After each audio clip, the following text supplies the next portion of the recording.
Olá, eu sou Roberto Pires, este é o Céu da Hora que está começando. Na edição de hoje você vai ver o início na TV União da sabatina com os candidatos a prefeitos da região metropolitana.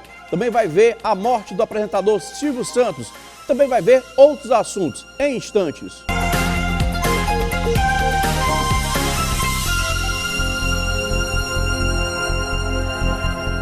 E hoje estreando a nossa sabatina com candidatos a prefeito dos municípios da região metropolitana, Valdemir Catanho, jornalista e candidato a prefeito de Caucaia.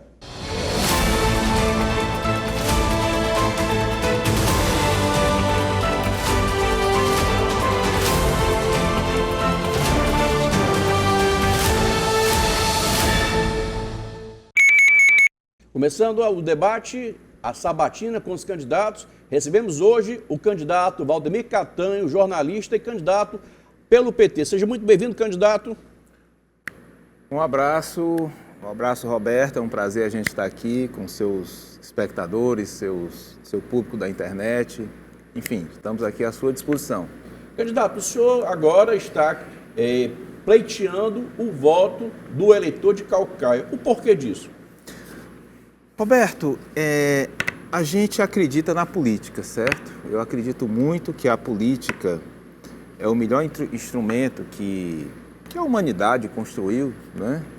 Que as pessoas construíram, que a civilização construiu, para que os direitos, né, de uma forma geral, fossem garantidos. É através da política que a gente pode conseguir, né, melhorar a vida das pessoas, seja na questão da saúde, seja na questão da educação, seja na questão da moradia, né, as pessoas poderem viver em paz, né, viver em segurança. Tudo isso, eu acredito, se resolva dentro da participação política, dentro da esfera política, e por isso eu, né, dispus o meu nome, né, nessa empreitada em Caucaia. O município de Caucaia, candidato, tem 350 mil habitantes, segundo o maior populoso do Ceará. Quais são os desafios da saúde e o que o senhor pretende fazer para corrigi-los? Olha, nós fizemos 15 rodadas de encontros com a população, né, das mais diversas áreas, das mais diversas regiões do município de Caucaia. Né, fizemos reuniões no Metrópole, fizemos reuniões no Genipabu, fizemos reuniões nos Sítios Novos, né, fizemos reuniões nas diversas regiões. E fora também encontros, né, com profissionais da área. O que a gente sentiu, né, o que nós sentimos, o que nós percebemos, foi uma necessidade muito grande de melhoria do sistema municipal de saúde, principalmente na atenção básica. Né, principalmente a necessidade de nós termos um melhor abastecimento dos postos de saúde, com medicamentos, né, com materiais para curativos, enfim, materiais de uma forma geral, né, necessidade de melhoria da rede de atendimento, né, da saúde mental, da rede de atendimento da saúde bucal, né, dos dentistas municipais, né, melhor abastecimento dos consultórios dentários. Eu acho que esse passa a ser o primeiro e grande desafio, né, um compromisso que a gente está assumindo junto à população, né, de resolver, através de um mutirão, esse problema de forma imediata, caso sejamos eleitos. Mas existe também a necessidade de ampliação desse sistema. Né? Caucaia tem menos de 50% da sua população coberta por equipes do Programa de Saúde da Família. Né? Então, fica muito evidente a necessidade, né, de parcerias, seja com o governo do estado, seja com o governo federal, para que a gente possa ampliar, né, e melhorar o sistema de saúde de Caucaia. Né? Candidato, para a educação, quais são as propostas do senhor, já que nós temos um território muito amplo no município? É um território muito amplo, Caucaia tem mais de 1.200 quilômetros quadrados. Né? Para que o nosso espectador tenha noção, né, é 4 vezes maior do que o território de Fortaleza. Né? É um município bastante extenso, né, o que cria um problema de logística maior, né, no sentido do transporte escolar, que é a necessidade de uma melhora, né, no sentido da logística, da distribuição da merenda escolar, da distribuição, né, dos materiais próprios das escolas, né, carteiras, enfim. E também existe a necessidade da melhoria da situação física das escolas, né? A gestão do prefeito Vitor Valim, né, encontrou o município com bastante atraso nessa área, né, para que vocês tenham uma noção. Nós tínhamos escolas que estavam interditadas pela própria Defesa Civil do município, né? Então, a gestão do prefeito Vitor iniciou um processo de reformas, né, de dezenas de escolas, né, que foram reformadas. Existe ainda outro tanto que estão em fase de reformas, em fase de início de reformas. Fora o desafio que nós temos pela frente da necessidade de implantar, né, de forma qualificada o ensino integral no conjunto do município, né? O ensino integral vai exigir mais espaço físico, vai exigir uma demanda maior de profissionais, né, profissionais que trabalham na educação, que trabalham nas escolas, né, uma despesa maior com merendas, né, de mudança da grade curricular. Então, acho que esses são os grandes desafios, né? A melhoria da estrutura física, né, a implantação do ensino integral, né, e também, a gente não pode esquecer isso de maneira alguma, a necessidade de melhorar a qualidade da educação, né, de fazer avançar a educação no sentido pedagógico do município de Caucaia. Caucaia, infelizmente, historicamente, né, ela se situa entre os piores índices educacionais do estado do Ceará, né? Houve um avanço na atual gestão, né? Um avanço, o Ceará tem 184 municípios, Caucaia ocupava o lugar 183, 182, até o início da gestão atual. Hoje se encontra no número 170 alguma coisa, né? Mas aí é um avanço, né? Inclusive a segunda série, né, os alunos da segunda série, né, do ensino municipal tiveram um nível, né, medido pelo governo do estado, né, um nível acima da média do estado, né, de alfabetização, o que significa um avanço muito importante, né?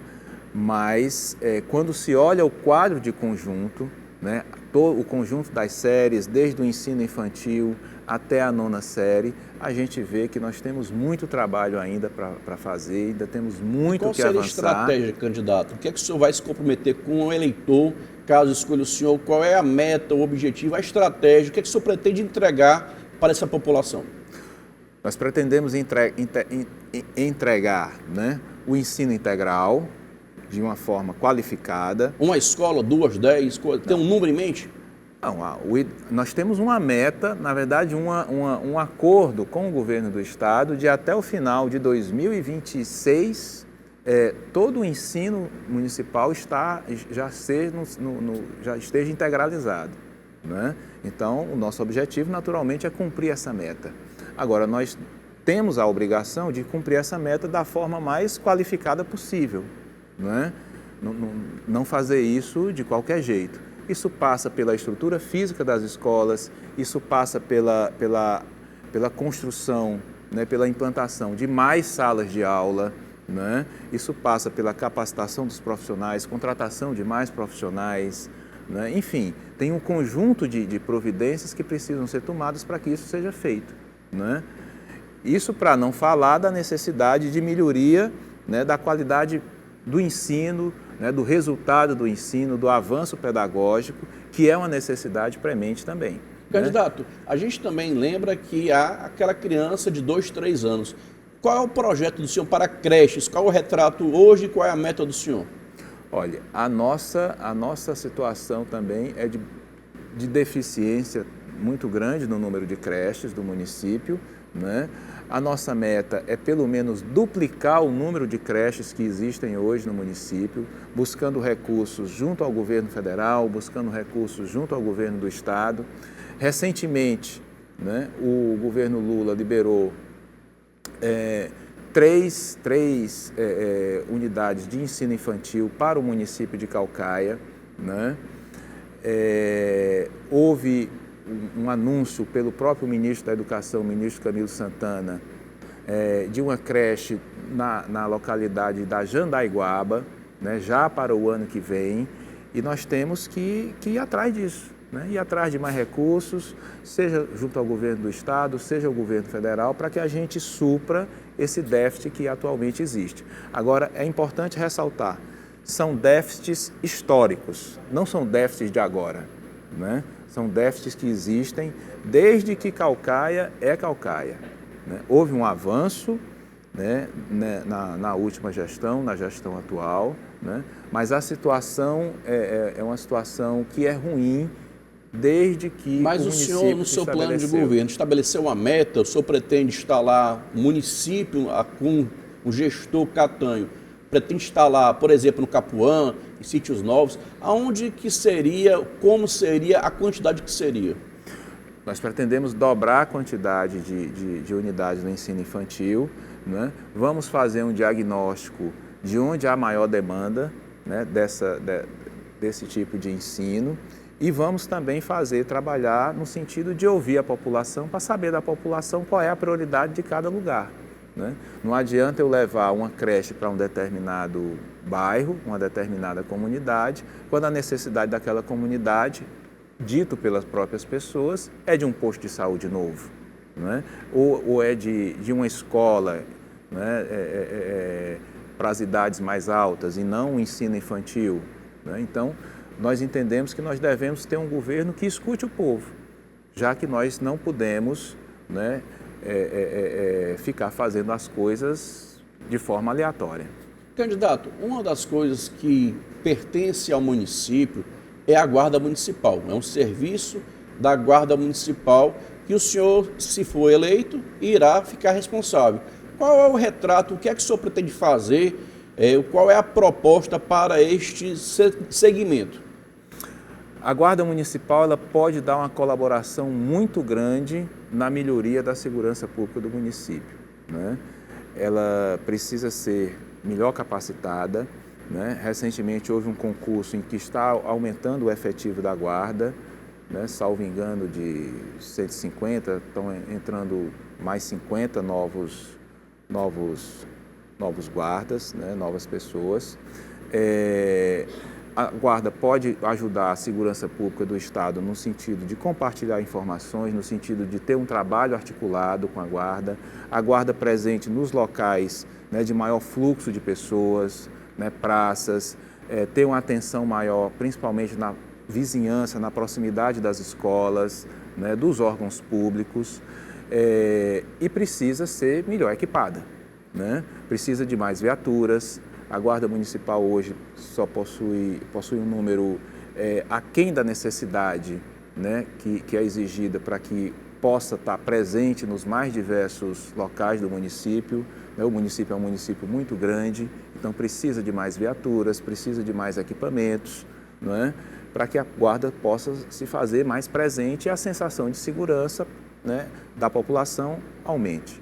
Hoje a Guarda Municipal é integrada com a Polícia Militar, com outros órgãos da segurança, e se não for, o senhor pretende integrá-los? Como é que o senhor pretende otimizar a Guarda Municipal? O senhor pretende botar de monitoramento? Qual é a proposta do prefeito Catanho para Caucaia, do ponto de vista de estrutura da segurança municipal?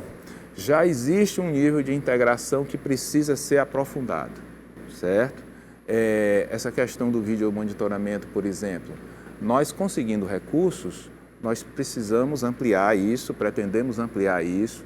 As imagens desse vídeo monitoramento são de grande utilidade para a segurança pública como um todo. Você compartilhar informações, compartilhar essas imagens, né? Isso será de grande serventia no sentido de melhorar a segurança pública como um todo.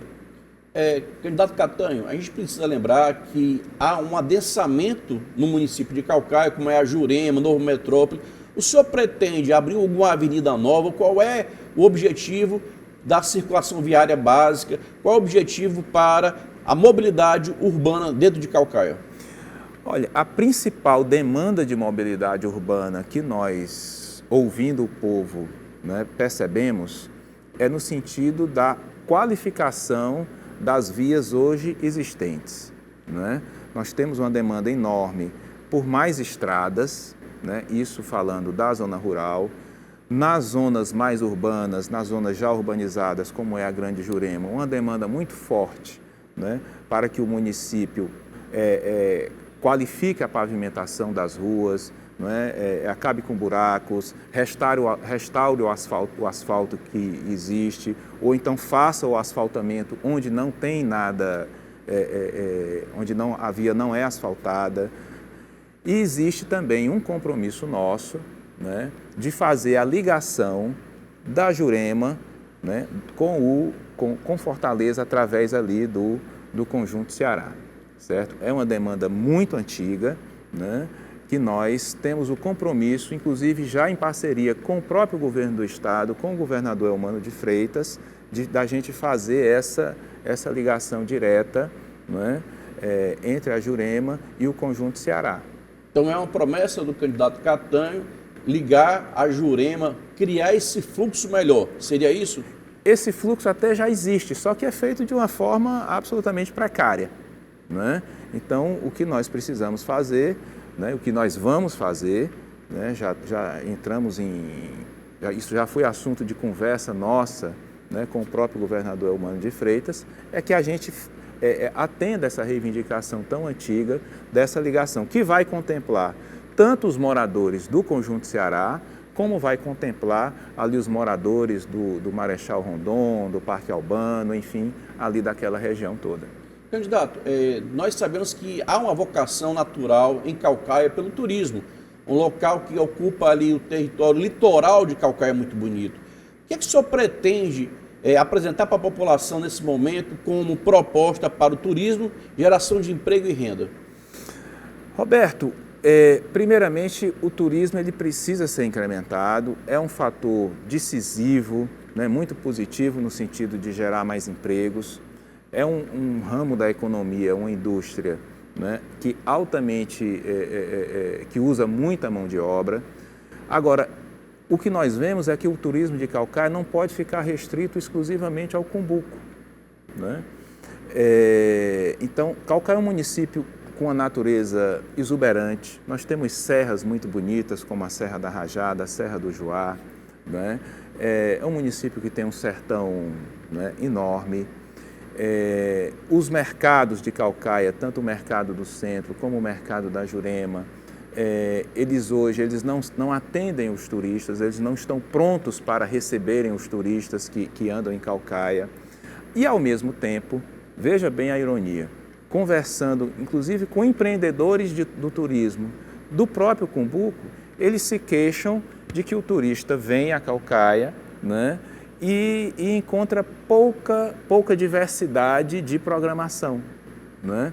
Então, nós precisamos incrementar o turismo como? Construindo um calendário de eventos turísticos que atenda todo o ano, não é? Hoje, a frequência de turistas em Caucaia é muito maior, né, durante durante o período do kitesurf, né, que é a segunda metade do ano, o segundo semestre. Aí se fica o primeiro semestre com um certo vazio, né? Um certo vazio na frequência turística do município. Então, a responsabilidade do município, que nós vamos assumir e vamos fazer, é no sentido de ter uma coisa que funcione o ano todo, né? Que tenha uma frequência maior, principalmente durante o primeiro semestre, né?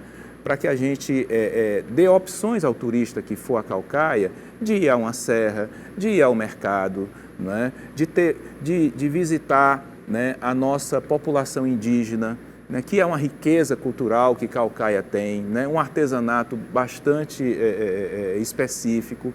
Então, nós temos que fazer as coisas dessa forma, né, enxergar o turismo para além exclusivamente das praias, além exclusivamente do Cumbuco, para que a gente possa ter uma articulação, né, que beneficie muito mais pessoas, muito mais empreendedores, né, beneficie o artesão o artesão que hoje está no sertão, beneficia o artesão das populações indígenas, da população quilombola, né? Para que o turista possa visitar uma serra, possa ver a natureza de Caucaia de uma forma mais completa. Só né? que hoje, candidato Catanho, não há estrada, não há essa acessibilidade às serras da Caucaia. O senhor pretende transformar isso de que ponto de vista? Como é que o senhor pretende fomentar isso? É para isso que nós buscamos e nós insistimos da necessidade de parceria tanto com o governo do estado como com o governo federal. Né? Nós já tivemos uma construção de várias estradas em Caucaia, né? No último período. E isso precisa avançar. Né? Nós temos já uma estrada que liga, que chega à Serra da Rajada, mas é um caminho que vai por Maranguape, né? Já feito agora no governo do então governador Camilo Santana. Né? Nós temos um projeto de fazer essa subida da serra por dentro de Caucaia, a partir ali da Tucunduba. Né? Da mesma forma, a Serra do Joá, né, que precisa de um acesso que vá até lá em cima, né, um acesso confortável, um acesso, né, adequado, que hoje é uma estrada muito inadequada, e para isso o município não tem condições de fazer sozinho. Né? O que é a nossa responsabilidade? Desenvolver os projetos e ir atrás de recursos, seja de emenda federal, seja através do Ministério, né, das cidades, do Ministério do Desenvolvimento Regional ou do próprio governo do estado. Né? É impossível administrar Caucaia sem essas parcerias. Né? Essas parcerias é que vão trazer o desenvolvimento econômico, essas parcerias é que vão trazer o saneamento básico, essas parcerias é que vão trazer a melhora na condição da saúde pública do município, né? Que são coisas que são direitos do conjunto da população e direitos que efetivamente, né, não vêm sendo contemplados, né, da forma mais adequada. Candidato, eu tive a oportunidade de conhecer, sei da sua trajetória política, mas o senhor tem uma experiência muito larga enquanto ex-membro da Prefeitura de Fortaleza. O que é que o senhor, utilizando dessa experiência, pretende levar para a juventude, já que Fortaleza, na sua gestão, na gestão que o senhor pertenceu, implementou o CUCA, por exemplo? Nós implementamos os CUCAs, bem lembrado, né? Mas para a juventude não foram só os CUCAs. Nós fizemos os CUCAs, né, os Centros Urbanos de Cultura e Arte, né, o CUCA da Barra do Ceará, o CUCA do Mundubim, o CUCA da Messejana, né? Mas também fizemos o CRED Jovem, né? Fizemos políticas no sentido de preparar a juventude para o Enem, né? Com cursinhos populares, né? A própria política cultural do município de Fortaleza, que foi muito desenvolvida durante a nossa gestão da então prefeita Luiziane Lins, né? Políticas de primeiro emprego são extremamente necessárias hoje, né? Você tem uma situação muito comum do jovem, né, que termina o ensino médio regular, não a escola profissionalizante, e que vai buscar o emprego e muitas vezes encontra a barreira daquela empresa, daquele empregador, exigir que ele tenha experiência. Como é que ele tem experiência se ninguém nasce com experiência? Né? Então, essa nossa experiência na gestão de Fortaleza, onde nós fizemos todas essas iniciativas, nós vamos levar para Caucaia. Né? Vamos levar para Caucaia, porque a nossa juventude não pode simplesmente a gente ficar assistindo de braços cruzados ela se perder, né? Se perder né, na marginalidade, ou se perder pela falta de perspectiva, né? E tudo isso a gente consegue criando programas de geração de renda, né? Política cultural, política de esportes, né? Caucaia ainda é um município muito deficiente nessas áreas. Pra você ter uma noção, ainda não foi possível que Caucaia tivesse um espaço, um equipamento cultural público. Um município tão grande, um município tão antigo, ainda não conseguiu ter um equipamento cultural público. Né? Então, através de políticas de editais, né? Através, mais uma vez eu insisto, da busca de recursos, né? De recursos fora. Mas, candidato, a gente tem um orçamento de Caucaia de 1,3, 1 bilhão e 300 milhões de reais. Precisa mais recursos ou melhor distribuição? Porque Caucaia hoje paga juros do financiamento do CAF. Caucaia precisa do que para organizar a casa? Já que o senhor vai ser prefeito do município, é o que o senhor quer através do voto do eleitor a partir do dia 1º de janeiro de 2025. Roberto, você fala assim, 1 bilhão e 300 milhões de reais. Isso aparentemente é muito dinheiro. Mas para as necessidades de Caucaia, isso é absolutamente insuficiente, certo? Para você ter uma noção, Caucaia já gasta hoje mais de 30% da sua receita com a saúde do município, né? Você tem a questão do custo já, daquilo que já está comprometido com a lei de responsabilidade fiscal em relação ao gasto com o pessoal, que já beira aí pouco mais de 50%, né? Então, para atender todas essas demandas, não tem jeito, certo? Não tem jeito, infelizmente não tem jeito. Nós temos que buscar parcerias, temos que buscar recursos, né, aonde esses recursos existem. Para complicar um pouco mais a situação, né, nós temos essa realidade, né, desses compromissos feitos anteriormente, como esse empréstimo que você mencionou ao CAF, né, que só este ano o município vai ter que pagar mais de 70 milhões de reais, né, para cumprir, para pagar parcela desse empréstimo feito na gestão anterior, né? Existem precatórios que vêm desde a gestão do ex-prefeito Zé Gerardo Arruda, que somam mais de 100 milhões de reais, né, esses precatórios que estão aí para serem pagos. Então, assim, é absolutamente, eu usaria uma palavra, mas não é exagero, uma palavra dura, é absolutamente ingovernável a situação de Caucaia sem você pensar a realização de parcerias. Candidato, o prefeito atual, Vitor Valim, ele tem destacado bastante o programa do transporte público gratuito no município de Caucaia. O que é que o senhor pensa disso? Irá manter? Irá aperfeiçoar? Eu tenho uma crítica particular, que é que muitas vezes pessoas que têm dinheiro estariam usufruindo e o dinheiro desse investimento que é feito poderia ser melhor aproveitado em outras áreas, como o senhor bem colocou, que falta dinheiro para muita coisa. Roberto, o prefeito Vitor Valim fez uma coisa bastante ousada, né? Uma coisa inédita no país. Caucaia hoje é o maior município brasileiro que tem um programa de garantia do direito de ir e vir do seu cidadão de forma absolutamente gratuita, né? De forma universal. É um programa extremamente exitoso, né? Mas que é evidente precisa de melhoras, porque você tem situações, demandas em que determinadas comunidades, a linha de ônibus passa muito distante da moradia dessas pessoas, as pessoas têm que se deslocar, né, um bom pedaço ainda a pé para pegar o ônibus. Você tem necessidade de mais linhas de ônibus, né, ou de ampliação dessas linhas. Você tem necessidade de maior frequência de ônibus, né, em determinados horários, principalmente nos horários de pico, no começo da manhã ou no final da tarde, né, aí os ônibus ficam muito lotados, né, e para tudo isso nós vamos precisar de mais investimento, né? Agora, é preciso deixar claro que as críticas que se faz ao Bora de Graça não justificam qualquer ideia, como andou sendo ventilada, né, aí recentemente, no sentido de acabar com o Bora de Graça. Porque só quem fala nisso é quem nunca passou pela situação, né, das pessoas pobres, né, das pessoas com renda mais baixa, que antes tinham que andar a pé porque não tinham como pagar uma passagem de ônibus, né?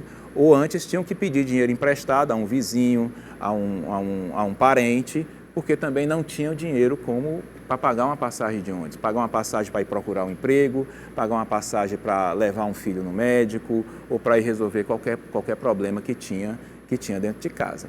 Então, o Bora de Graça, ele será mantido numa gestão nossa e nós vamos buscar formas, né, de aperfeiçoá-la. Ele precisa, no final das contas, ser melhorado, mas jamais ser encerrado, a gente acabar com bora de graça. Isso de maneira alguma. Candidato, a gente aqui está chegando à reta final dessa entrevista com o senhor. Qual a pergunta que eu deixei de fazer que o senhor, no seu plano de governo, acha fundamental o eleitor tomar conhecimento?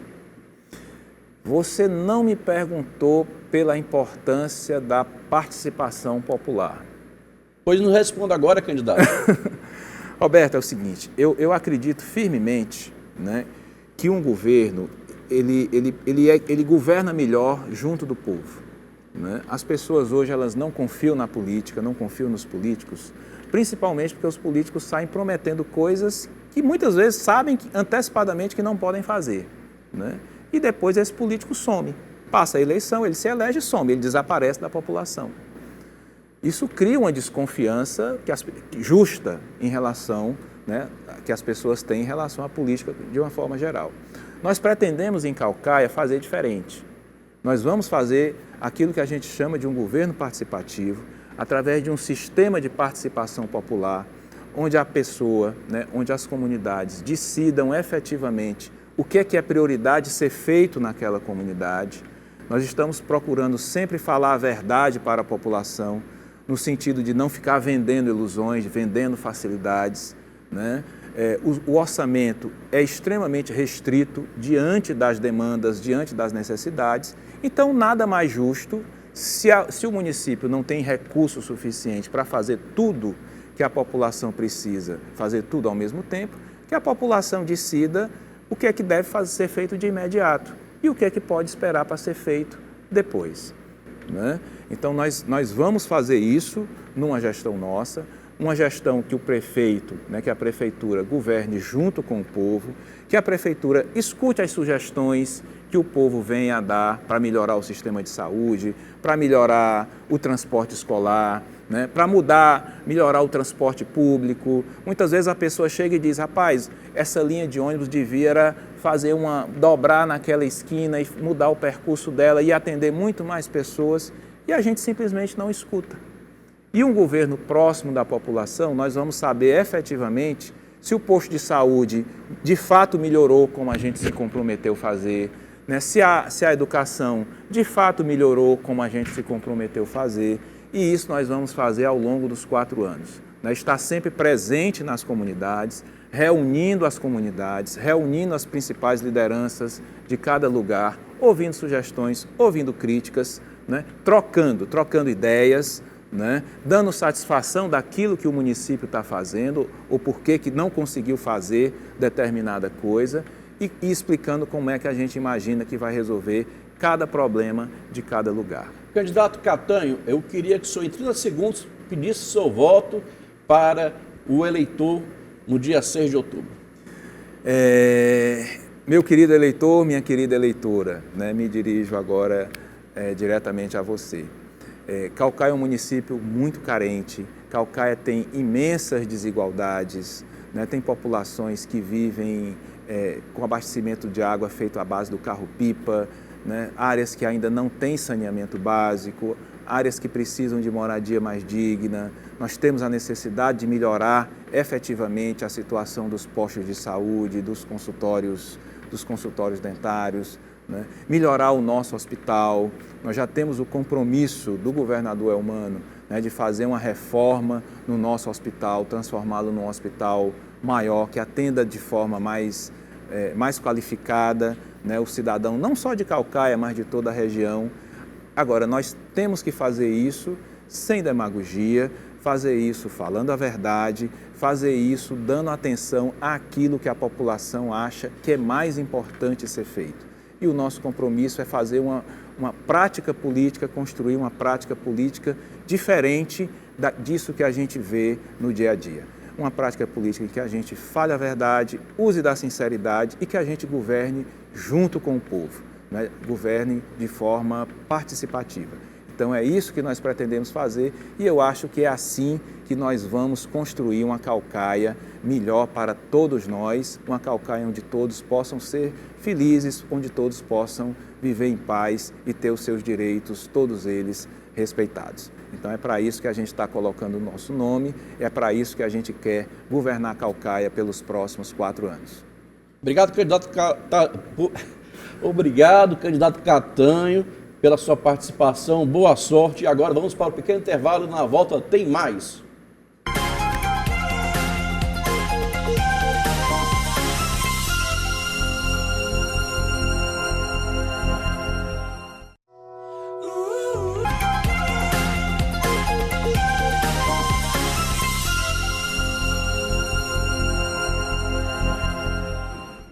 Bem, estamos de volta e olha, eu queria convidar você a acompanhar a programação da TV União, do Da Hora, porque amanhã nós iremos receber o candidato a prefeito de Fortaleza, Eduardo Girão.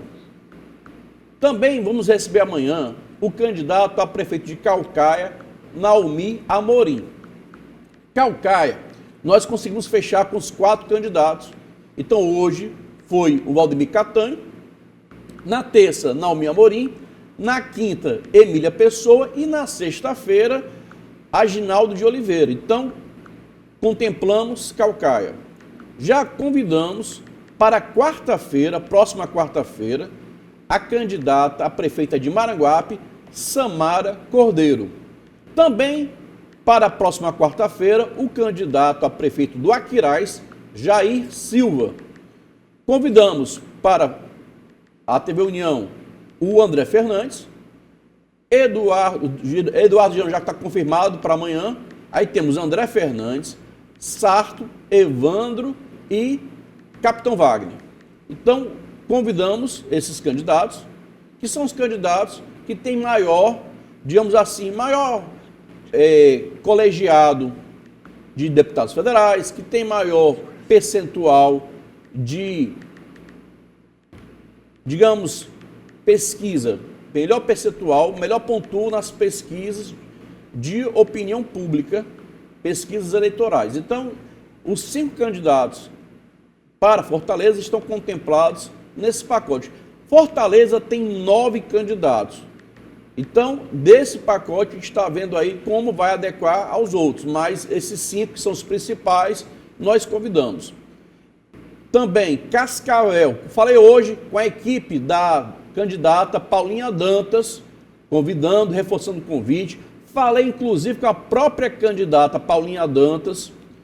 Estamos aqui aguardando a confirmação para a próxima quarta-feira da candidata Ana Afife, em Cascavel. E aí vamos rodar outros municípios, como Beberibe, Pindoretama, Eusébio. E você é nosso convidado a mandar pelo WhatsApp do Programa da Hora qual é o município, qual é o candidato que não pode deixar de vir à TV União, dar a sua contribuição, dar a sua explicação para como pretende administrar o município na qual está candidato. Temos também Pacajus, Pacatuba, Itaitinga, Horizonte, tudo isso para você ficar bem consciente e votar de acordo com a sua vontade, a sua, digamos assim, a sua convicção. E hoje, agora, estamos com o advogado Cláudio Justa. Cláudio, muito importante para a cidadania conhecer os candidatos, debater, aprofundar o debate qualitativo. Sim. Faltou alguma coisa para alertar o eleitor? Olha, primeiro agradeço mais uma vez a participação no seu programa, sua audiência aí bastante qualificada. O que é que a gente consegue perceber, né, nesse início de campanha? Existem muitos candidatos com estratégias de atacar o outro candidato, mas há muito pouca exploração daquilo que seria exatamente políticas, que as políticas públicas que, no fundo, o que a sociedade quer saber, né? Basicamente, aqui, né, nós temos a grande problemática da segurança pública, que existe sim uma participação muito efetiva do município, é necessário que o município se envolva, né? A segurança pública é um dever do Estado, do Executivo Estadual, prioritariamente, mas ele pode e ele deve ser auxiliado com políticas públicas municipais. Esse é um ponto que a sociedade tem muito interesse. O outro, saúde. Saúde pública. Nós hoje vivemos uma situação em alguns hospitais calamitosas. Então, como resolver? Eu sei que existem inúmeros problemas, né, que enfim, a cidade enfrenta, vários desafios, mas eu sinto falta de um debate qualitativo no sentido de essa aqui é a minha proposta, ou essa aqui é a minha realização, para quem está pretendendo uma segunda, né, um segundo mandato. Ou seja, é importante focar a campanha eleitoral em discussão de propostas e deixar um pouco essa questão da vida pessoal, muitas vezes, ou aspectos relacionados ao passado do indivíduo. Isso aí é secundário diante do que, obviamente, é secundário na medida em que não tiver sido imputado a esse indivíduo crime, corrupção, obviamente. Mas eu digo, vida pessoal, deixa isso.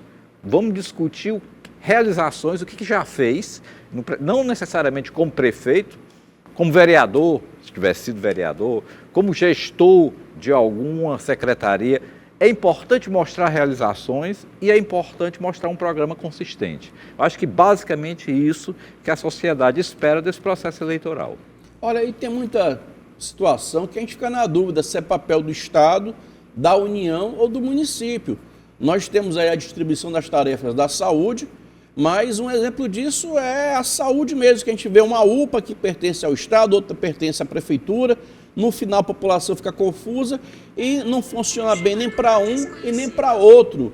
Então o que nós queremos é que você tenha aí uma logomarca, governo do Estado, município, para ficar muito claro, para saber quem é o responsável, porque a população fica perdida. A população precisa saber quem é o responsável para cobrar com a cobrança justa e adequada.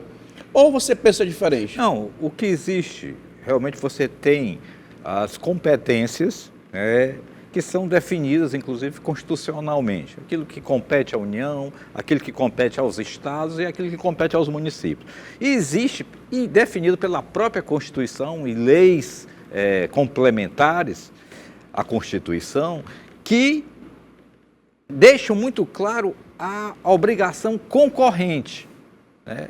Ou seja, entra a União, entra o Estado e entra o município, que é o caso, por exemplo, da saúde. A saúde, nitidamente, existe uma concorrência, ou seja, tem que ter o apoio do governo federal, o apoio do governo estadual e o apoio do governo municipal. Então, os equipamentos de saúde pública, eles são uma responsabilidade que nós chamamos, né, em direito de concorrentes. Todos concorrem para a realização de uma saúde pública de qualidade. Sim, mas essa concorrência não tira a responsabilidade administrativa de um órgão ou de outro. E o que eu estou falando é porque chega ali a pessoa revoltada, eu fui para a UPA, ninguém me atende. Só que tem UPA do Estado e tem UPA do município. E o que eu estou dizendo é que às vezes a revolta de um parente, de um familiar, de um amigo que vai oferecer um socorro, não se sabe se ele está revoltado com o município, se com o Estado, com quem ele está revoltado. E é por isso que o Código de Defesa do Consumidor garante o direito básico à informação. Porque é revoltante você chegar, está tudo errado, tudo desmantelado, é uma desorganização só, mas vai reclamar para quem? Agora mesmo, Cláudio, só para exemplificar, o Hospital do Coração tem uma série de questionamentos que está faltando isso, faltando aquilo, e ninguém sabe a quem cobrar. Vai reclamar de quem? Aí eu vejo um órgão do Estado, a turma reclamando do prefeito, e é desinformação. Na verdade, você tem como a obrigação, né, de prover saúde, é concorrente, ou seja, tanto da União, como do Estado, como do município. Nós temos equipamentos públicos de saúde que são da União. O Hospital Walter Cantilena é da União, ligado à Universidade Federal do Ceará, é um hospital mantido pela União. SARA, mantido pela União. Aí nós temos hospitais estaduais. o HGF, o Hospital do Coração de Messejana, o Hospital de Saúde Mental de Messejana, mantidos pelo Estado, governo do Estado. E nós temos equipamentos, normalmente de saúde primária, mas também traumatológica, como o IJF, que é mantido pelo município. Então, cabe ao usuário do serviço identificar exatamente esse equipamento está ligado a quem. Normalmente está lá a logomarca de um dos poderes. Ou está a logomarca da União, ou a logomarca do Estado, ou a logomarca da Prefeitura. Então, para que a reivindicação seja dirigida exatamente ao órgão competente, se é a Secretaria de Saúde do Estado, se é a Secretaria de Saúde Municipal, ou se é, no caso, o Ministério, né, da Saúde. A responsabilidade, como ela é concorrente, cabe ao usuário entender que é assim e reivindicar exatamente, bater na porta de quem está realmente demandando. Por exemplo, no caso do hospital, você relatou aí, o Hospital do Coração, que é um hospital de excelência, nós temos que reconhecer isso do ponto de vista da qualidade médica, os médicos que atendem, mas nós temos deficiências orçamentárias que não dão as condições ideais para que esses bons médicos, excelentes médicos, exerçam com plenitude, né, os atendimentos. Então, o mesmo ocorre, e é um hospital estadual, o mesmo ocorre com o IJF, a qualidade do corpo médico do IJF é inigualável. Mas, Cláudio... Mas a estrutura, né, o aporte orçamentário, a demanda... Isso que você está falando é de uma lucidez muito grande. A gente não está discordando disso. A gente está discordando, Cláudio, da falta de transparência da gestão pública. Dizer, olha, a reclamação procede, já mandamos consertar o equipamento para catéter. Não, está faltando no fornecedor, estamos fazendo uma nova licitação. O que a população precisa saber é a verdade. A população não pode ser enganada e nem ficar com um gestor, um diretor de hospital fazendo ouvidos de mercador, ouvidos de moco, e não dá uma resposta. É isso que é revoltante. Sim. O grande problema hoje que eu vejo da administração pública em geral, não só municipal, estadual, é a questão da transparência e do acolhimento do usuário. Ou seja, eu estou diante de uma situação, né, estou com um parente que está internado numa unidade, vamos supor, municipal. A quem eu demando? O diretor do hospital? Ao secretário? Eu tenho um espaço de ouvidoria que pode ser atendido? E até que ponto esse espaço de ouvidoria ele tem efetividade? Porque não adianta ter só o espaço para escuta e não ter nenhuma efetividade. Ou seja, é isso que é um pouco complicado quando você fala das ouvidorias. As ouvidorias, elas acabam não tendo nenhum poder diretivo de execução. Então, escuta a demanda, repassa para o setor competente. Ora, para o usuário que vai à ouvidoria, ele vai numa expectativa, rapaz, eu vou aqui ter uma solução. E normalmente ele não tem, porque as ouvidorias não têm autonomia de solução, né? Apenas de encaminhamento interno, de dar ciência, né? E quando você pega isso num volume, acaba sendo algo absolutamente sem eficácia. Então é importante que... Mas é falta de eficácia porque o gestor não respeita a população. Porque se eu tenho ali uma ouvidoria que me dá um relatório que veio 10 reclamações de uma lâmpada queimada no corredor importante, isso aí é uma consultoria gratuita. Não justifica, meu amigo Cláudio, justa dizer que a ouvidoria não tem importância. O que não tem importância é o descaso, a falta de vergonha e de compromisso de alguns que querem maquiar e esconder a verdade. Exatamente. É fundamental, a ouvidoria foi uma vamos dizer, de medidas de comunicabilidade, de acesso da população ao poder público, muito interessante e deve permanecer. O que eu falo é que ela deve ficar mais melhor aparelhada para a resposta ao cidadão. Por exemplo, isso aí se constrói até por decreto municipal ou estadual, dando poderes à ouvidoria a realmente criar uma situação que constrange aquele gestor a dar uma resposta, né? Ao executor dar uma resposta, para que o ouvidor seja mais empoderado daquilo que, afinal de contas, ele está recebendo o cliente principal, né? A população. Então, quando o cliente está dizendo, rapaz, isso aqui não está funcionando, você tem que estar consciente que você está dizendo isso para alguém que pode resolver.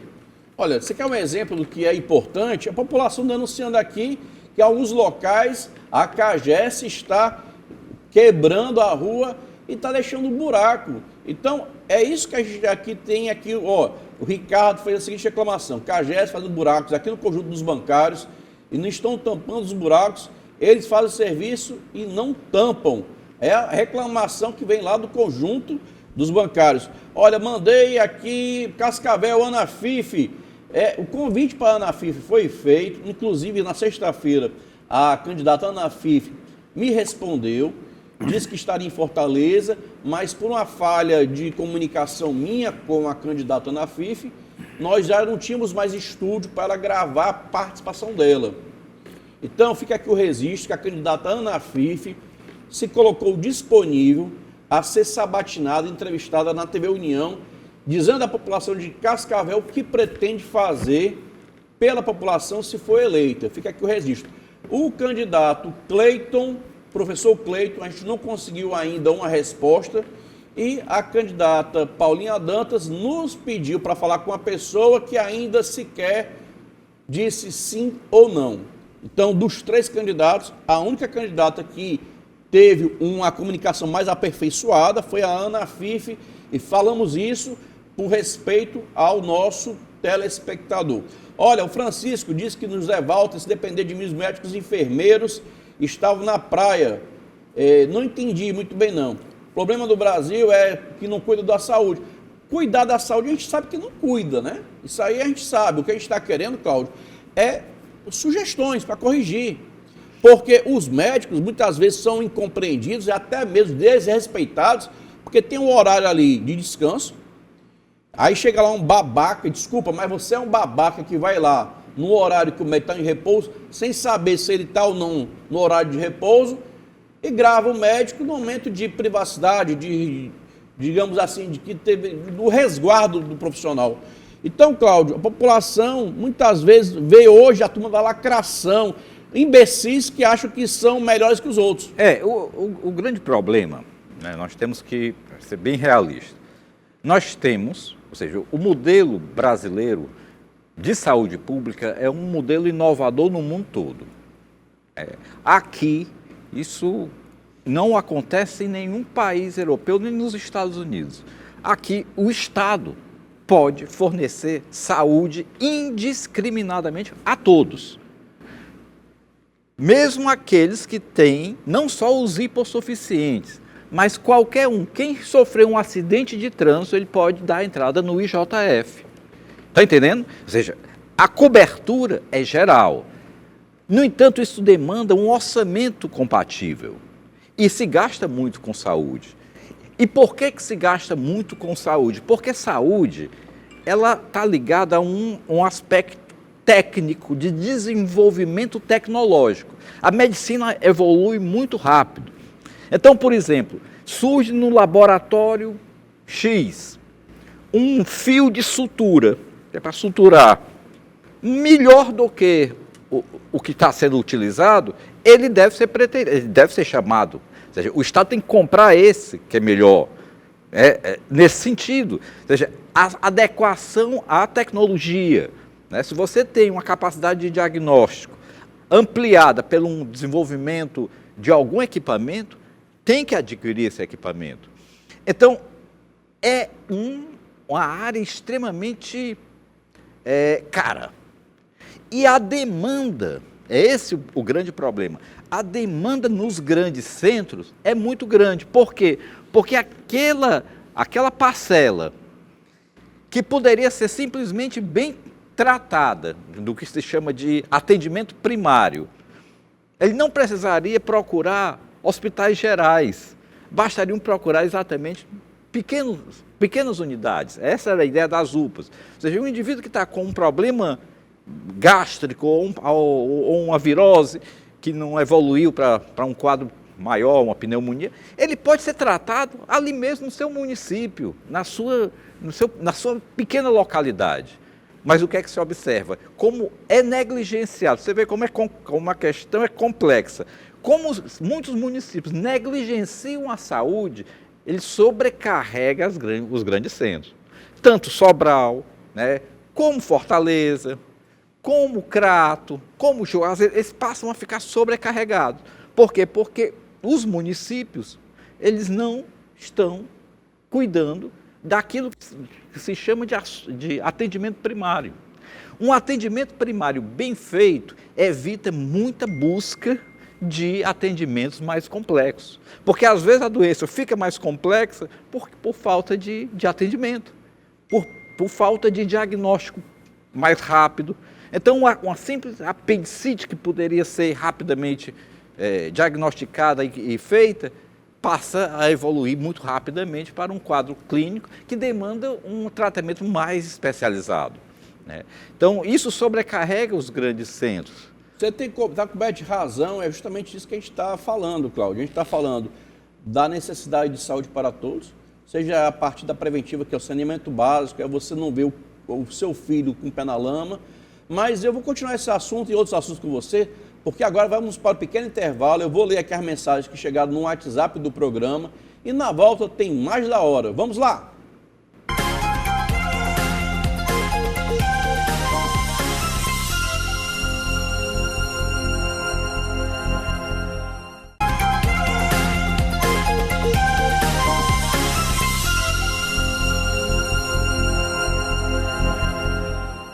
Bem, estamos de volta e olha, eu acho bacana demais a sua audiência, a sua participação.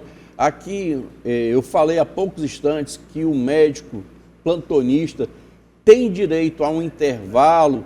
Sim, tem direito a um intervalo. Esse intervalo ajuda a salvar vidas.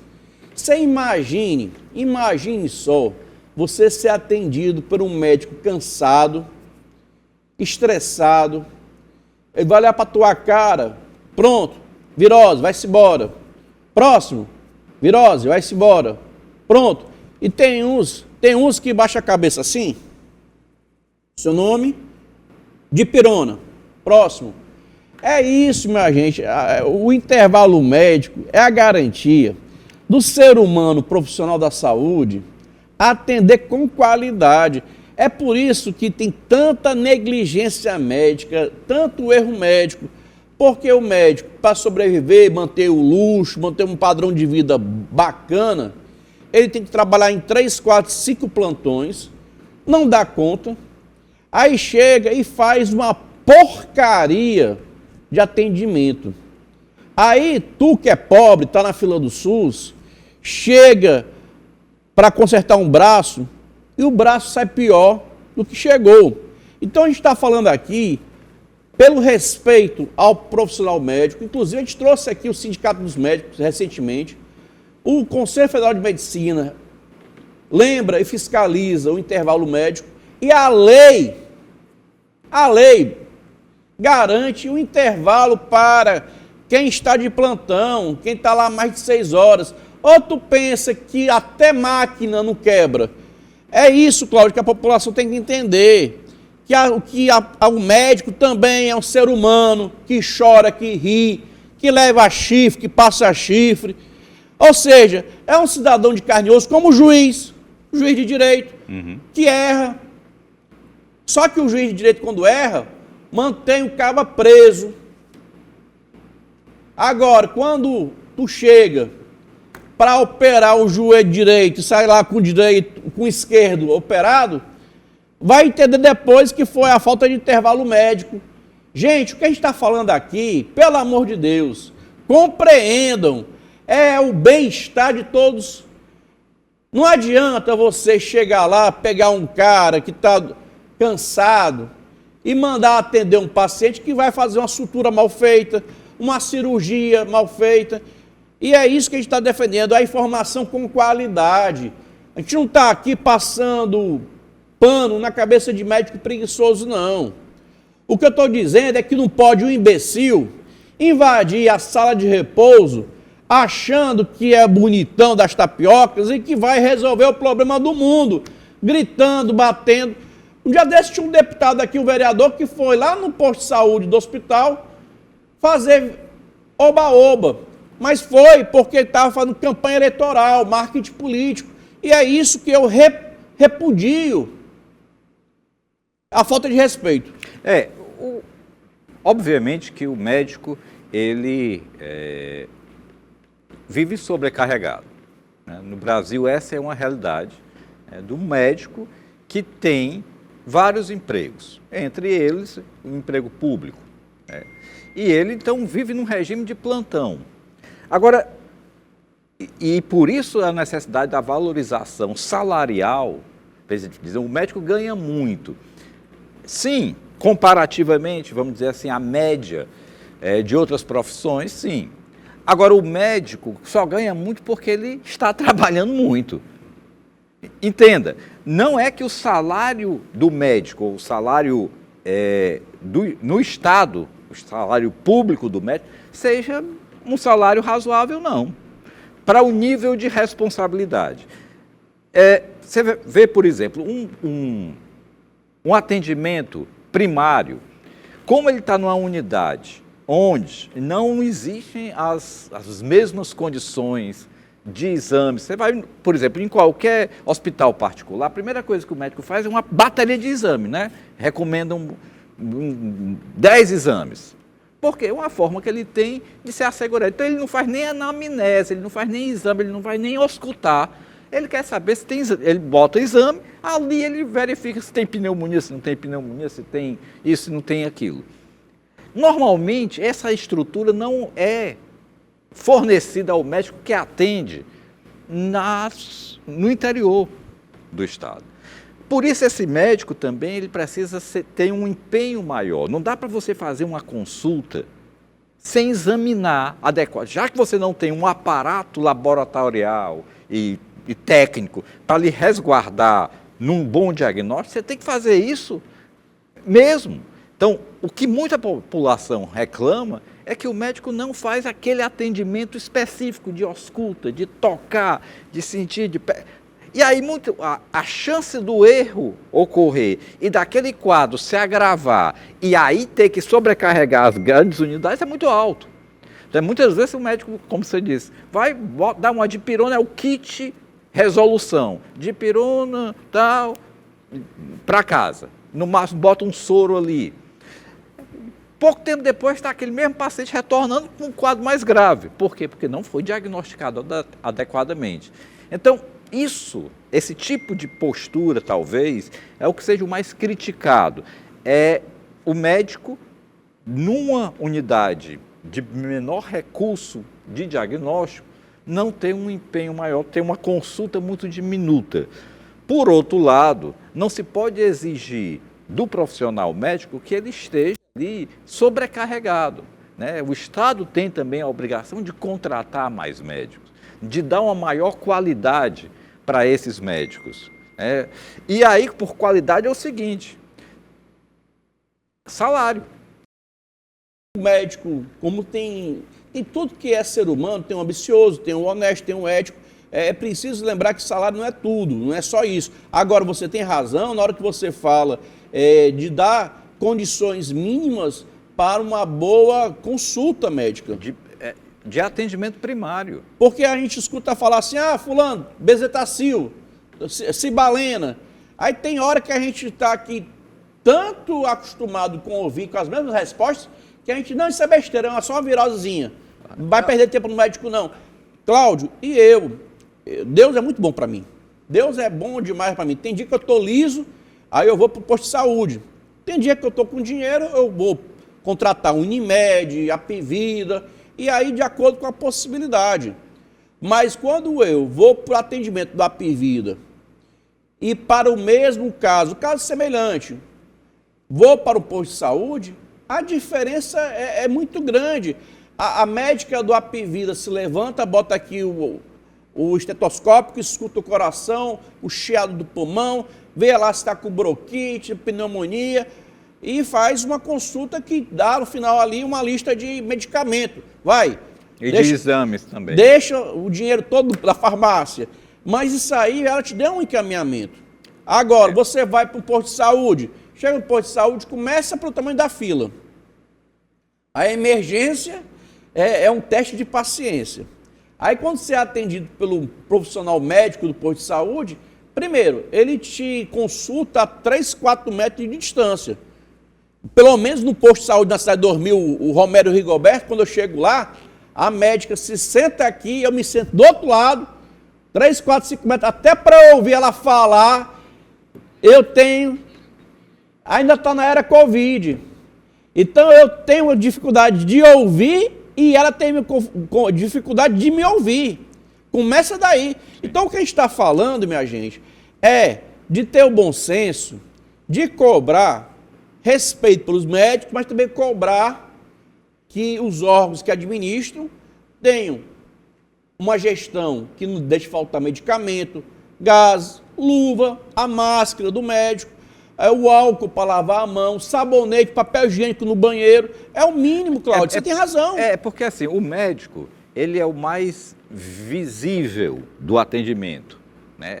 Mas por trás do médico existe toda uma estrutura, que é uma estrutura de enfermagem, de aparelhamento, que dão as condições para que esse médico trabalhe.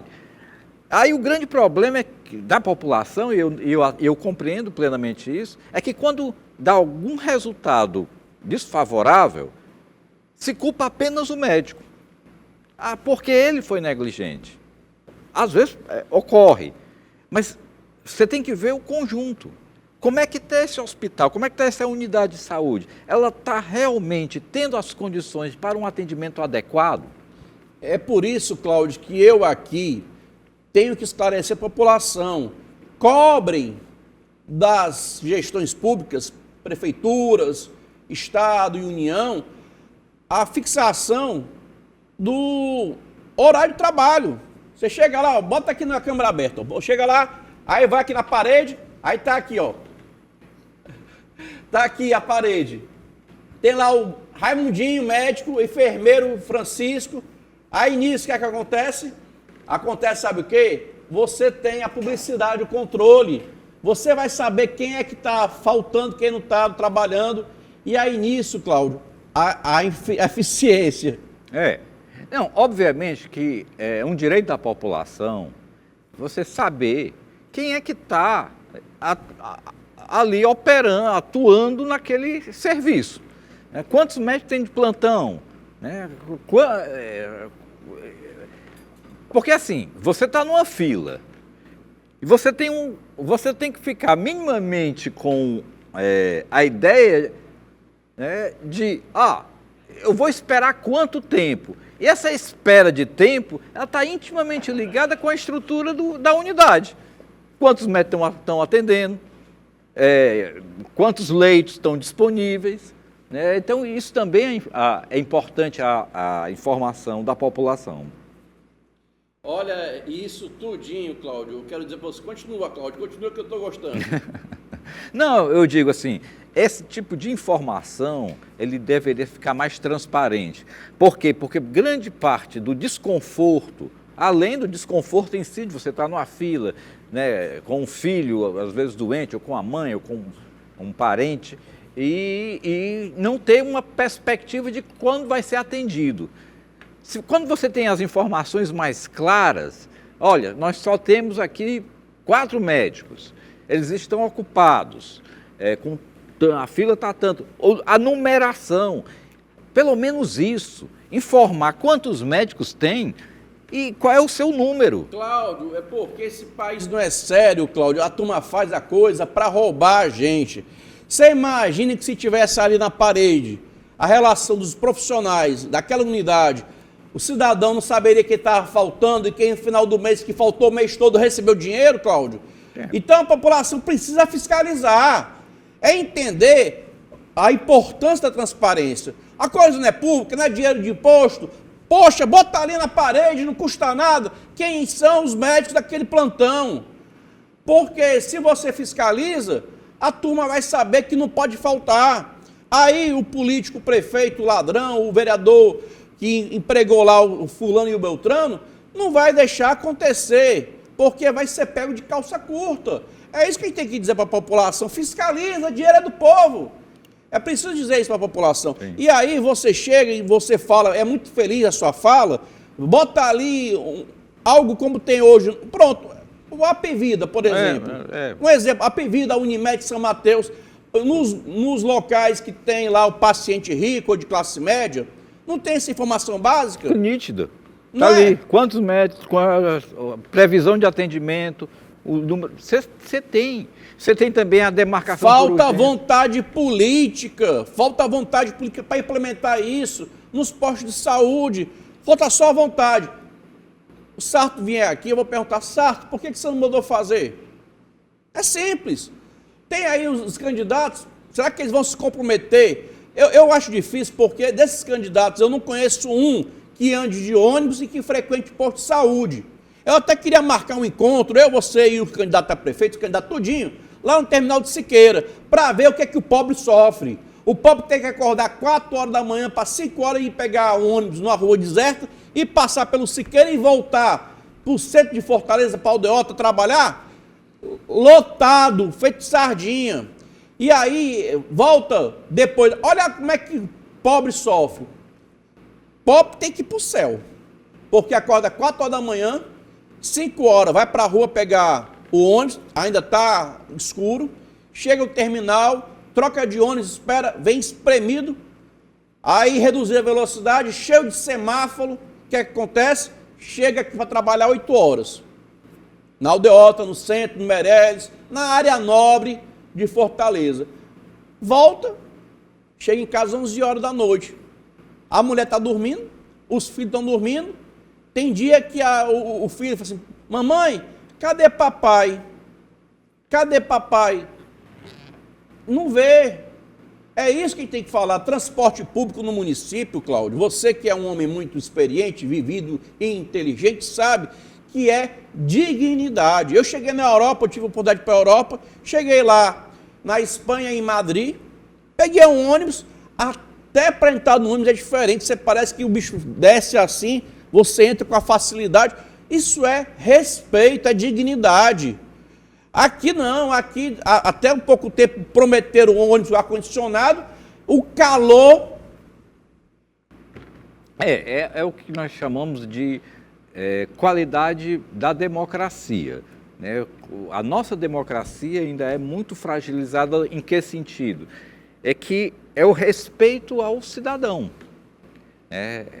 Você tem uma parcela da população que só se torna preocupação efetiva da classe política em ano eleitoral.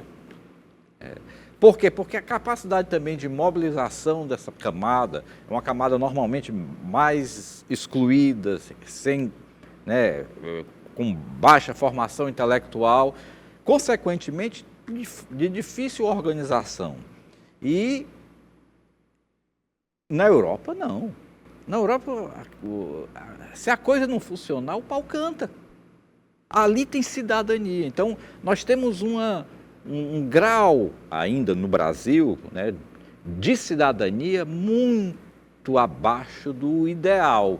É por isso que essa ideia de envolver o cidadão nas questões políticas, de ter uma maior participação das atividades, daquilo que seria exatamente os programas políticos, saber quem é que realmente está fazendo, quem é que está enrolando. Isso, ainda bem, foi despertado na sociedade brasileira. Ainda é muito tímido, mas já foi despertado. E eu acho que é por aí o caminho. No momento que você aumenta a qualidade da cidadania, da capacidade desse cidadão intervir nas decisões de poder, você tem, consequentemente, uma melhor qualidade de gestão pública. Olha, eu queria, bom diretor, já que a semana vai ser rápida, lembrar que no último sábado faleceu Silvio Santos. E nós separamos aqui a fala do presidente Lula sobre Silvio Santos. Vamos conferir, diretor. Silvio Santos foi o melhor apresentador de televisão desse país, o melhor homem de televisão, depois do Chacrinha e ele junto, ou seja, não tem mais ninguém que sequer chegue perto deles. Ou seja, quem tem a minha idade, viveu pelo menos metade dela vendo o Silvio Santos. Eu estava dizendo para a Janja que eu ouvi o Silvio Santos quando ele estava num programa de rádio com o Manuel de Nóbrega, que o programa era o Peru que Fala. Depois da TV Paulista, sabe? E depois, eram horas no domingo, horas. Portanto, o Silvio Santos ele tem muita responsabilidade com o entretenimento de milhões de brasileiros durante muitos anos. Eu acho que tem pessoas que não morrem. Tem pessoas que não morrem. O Silvio Santos, eu penso que ele não morreu, ele foi fazer uma viagem. Como eu acredito na existência de um outro, sabe, mundo melhor e mais justo, eu acho que o Silvio Santos deve estar direcionado para esse novo mundo. E assim, as pessoas que a gente admira, as pessoas que a gente gosta, não morrem, porque elas ficam no pensamento da gente. Tenho boas e belas lembranças do Silvio Santos da televisão.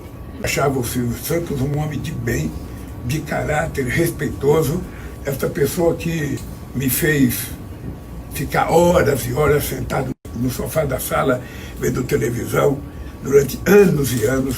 A gente tinha o Silvio Santos como uma motivação para a gente ver televisão. Portanto, Silvio Santos, o que importa é que você fez muita gente feliz na sua passagem pelo planeta Terra.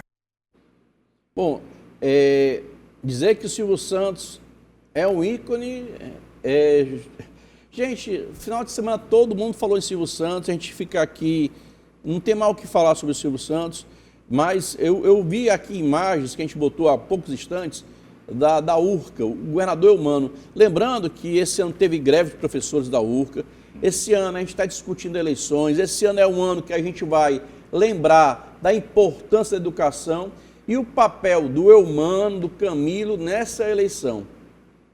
Graças ao trabalho dos professores, à greve, à paralisação, à mobilização, que novos professores foram contratados. Vamos ouvir o governador. Muito importante o momento que estamos a vivenciar nas nossas universidades. Nós já empossamos 268 professores e professoras para a Universidade Estadual do Ceará. Nós estamos empossando 118 professores e professoras da Universidade Regional do Cariri. E daqui a alguns dias nós vamos empossar 109 professores e professoras da Universidade do Vale do Acaraú.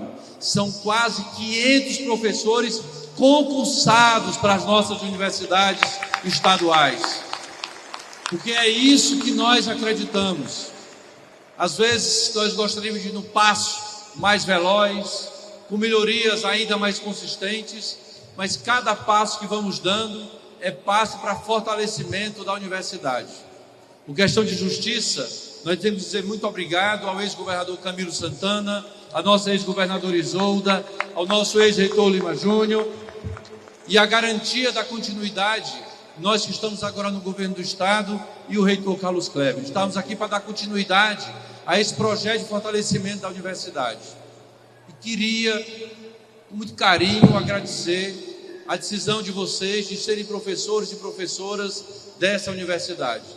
Vocês fizeram um concurso difícil, me parece que quase 4.000 inscritos, depois 3.100, e vocês estão aqui apenas 118 tomando posse na Universidade Regional do Cariri.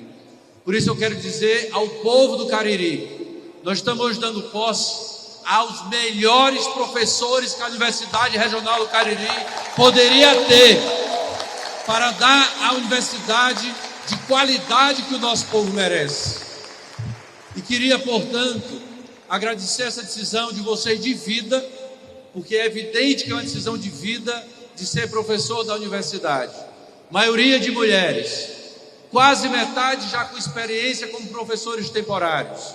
Portanto, a garantia de que essa universidade vai continuar tendo o papel de transformação da vida do povo dessa região e do nosso estado. Tá aí, na minha avaliação, governador, negligência, né? Quanto tempo sem concurso, quanto tempo sem repor professores? Agora corrigindo. Cláudio, sua avaliação e suas considerações finais. Eu primeiro, mais uma vez agradeço a participação e nesse ano eleitoral eu acho que nós estamos a cada ano amadurecendo a nossa democracia. Então, o que é recomendável para a população? Chequem a qualidade das propostas, cheque quem é que está falando essas propostas, o que é que esse indivíduo já fez, o que é que esse indivíduo já realizou, se ele é um aventureiro, se ele realmente tem alguma trajetória. Então, eu acho importante hoje, esse ano eleitoral, e aqui a TV União está fazendo um trabalho excelente no sentido de ampliar essa comunicação dos candidatos com a população, que é muito importante, e checar. Vamos lá e votar com qualidade, sem muito essa ideia de, vamos pela uma certa ideia ideológica, esse aqui é o candidato que está ligado à minha visão de mundo. Não, eu quero saber se esse indivíduo é capaz, né? Vamos ser mais específicos, né, nesse caso aqui. É isso que eu... Cláudio Justa, você sempre abrilhantando o programa da hora, meu muito obrigado mais uma vez por aceitar esse convite. Lembrando a você que ao longo da semana iremos receber candidatos e candidatas a prefeitos dos municípios da região metropolitana de Fortaleza. Você é nosso convidado. Lembrando, terça-feira, Naomi Amorim, candidato a prefeito de Caucaia, e Eduardo Girão, candidato a prefeito de Fortaleza. Muito obrigado e até breve.